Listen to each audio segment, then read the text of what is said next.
Why do I care what others think? Many of us are overly concerned with how we are perceived by others, whether in social or professional settings. This excessive focus can ultimately have a negative impact on our well-being. We waste a significant portion of our lives striving to conform to the expectations of other people. While certain situations, such as professional engagements or crisis management, undeniably require adherence to specific codes of conduct, self-inhibition often becomes our default mode in most, if not all, social interactions. In extreme cases, the fear of other people's judgment can become deeply ingrained, inhibiting our true selves even when we are alone. It's perplexing how the mere thoughts of other people can exert such a profound influence on our lives. What is the evolutionary perspective on social awareness? In his work, Meditations, Roman emperor and Stoic philosopher Marcus Aurelius pondered a profound observation: how it is that every man loves himself more than all the rest of men, but yet sets less value of his own opinion of himself than on the opinion of others. From an evolutionary standpoint, this phenomenon becomes clear. Humans are inherently social creatures. Our innate need for approval stems from our deep-seated desire to belong to our communities. Throughout our history, group interdependency was paramount for survival. Without the support and cooperation of our communities, we lacked access to essential resources, potential mates, and crucial protection. While social integration remains vital for our well-being as a species, its significance has shifted. It no longer carries the life or death weight it once did. However, many people still react to social disapproval as if it were a life-threatening experience. This intense fear drives them to extraordinary and often self-destructive lengths to conform and gain the acceptance of their peers. While fitting in aligns with our inherent evolutionary drive for social acceptance, it does not equate to healthy social integration. Professor Brené Brown has argued that fitting in is the antithesis of belonging. She states, fitting in is about assessing a situation and becoming who you need to be accepted. While belonging doesn't require us to change who we are, it requires us to be who we are. Fitting in often involves inauthenticity and conformity, while belonging emphasizes authenticity and acceptance. Let's now examine how conformity operates. Mechanisms of social surveillance in contemporary society.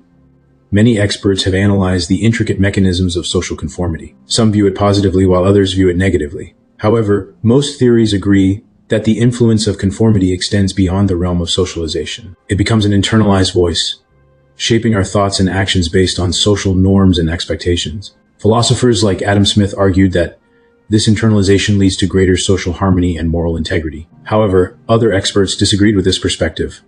Smith is most famous for his economic ideas in The Wealth of Nations. However, he believed his most important work was The Theory of Moral Sentiments, published in 1759. This groundbreaking book aimed to explain how moral conscience works.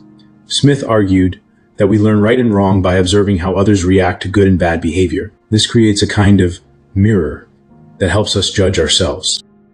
Introduce the concept of the impartial spectator. This is an imaginary person we imagine observing our actions. By seeing ourselves through their eyes, we can evaluate our behavior more objectively. Smith believed this inner judge is empathetic and helps us develop balanced self-assessments. However, many people experience a different kind of inner voice. This is often called the inner critic in popular psychology. This inner voice is more critical and judgmental.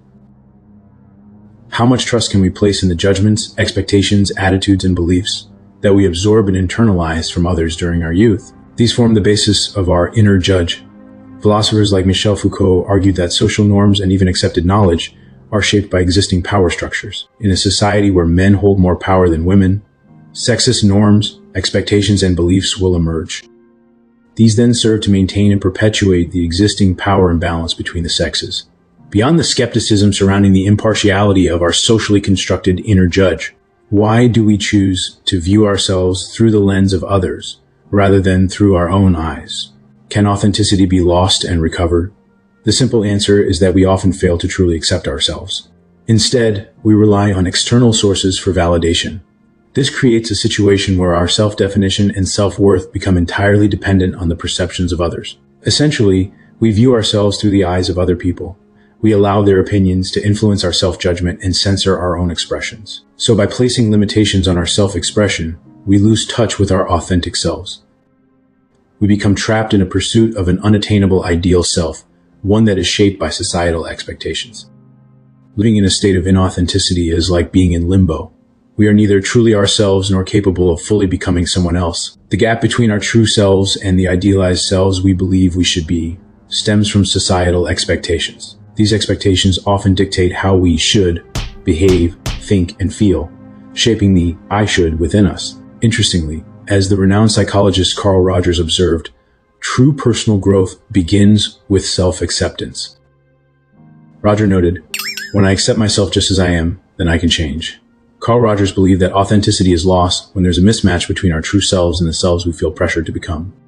In early childhood, our spontaneous expressions of self collide with societal expectations. Our caregivers' responses shape this experience. Some expressions are met with approval, rewards, while others are met with disapproval, punishments. Rogers termed this conditioned positive regard. Carl Rogers believed that the key to redeeming our authenticity lies in practicing unconditioned positive regard. This means accepting ourselves without the expectation that we must change to be loved. Once we achieve this self-acceptance, we can begin to address our need for external validation. This need, in essence, is a misdirected desire for internal validation. When we successfully shift our focus inward, we increasingly rely on our own internal compass for self-evaluation. We become less dependent on others for approval, disapproval, standards, decisions, and choices. As many philosophers have observed, freedom is intrinsically linked to authenticity. The ability to truly be oneself is the foundation for making genuine choices in life.